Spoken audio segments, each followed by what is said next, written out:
I'm not worried about the exchange rate because your salary will be paid in our local currency. This statement was made by the president of a growing economy, a president of the most populous nation in Africa and the most populous black nation on earth. For a president of a struggling economy and a third world country to have such mindset is a big disaster.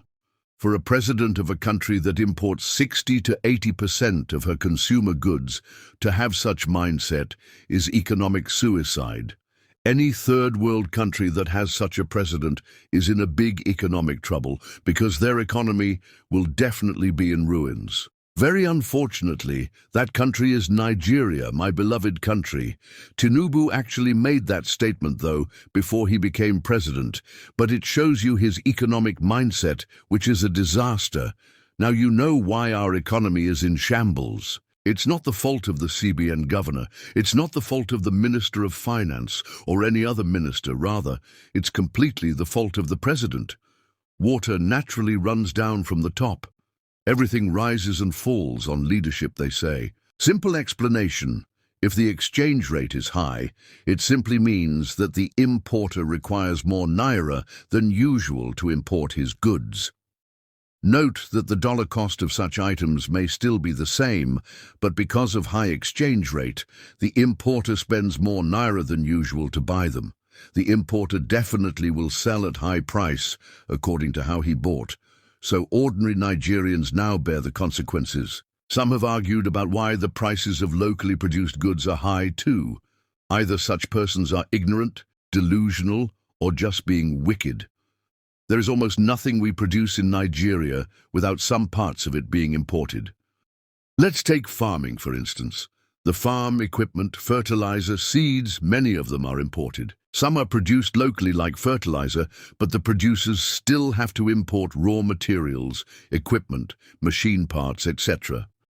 The farmer will still need to transport the goods, which he will use imported vehicles, fuel, etc. I can go on and on. The list is almost endless. This is one of the major reasons we are where we are as a nation. This is majorly why prices of everything skyrocketed under Tinubu, because like he said, he doesn't worry about the exchange rate, and true to his words, he doesn't really bother about that. That's why, under him, the exchange rose very fast, and since then hasn't improved. There is always a way out, and in this case the way out is the political way, which is to remove Tinubu in 2027 and replace him with far better candidate Peter Obi. I know some people are saying that it's not possible to remove Tinubu from office in 2027 because he has consolidated power. While I understand that point, which is very true, however, it's also naive to say that he cannot be removed. Truth is, their game plan is fear.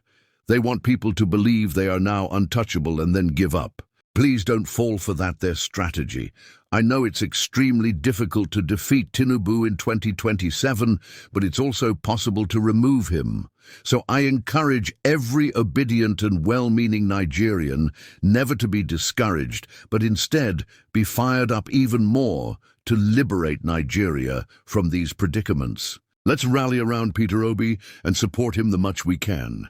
He has told us already that he will correct the mistakes of 2023. Thank you, and may God bless you immensely. A new Nigeria is possible.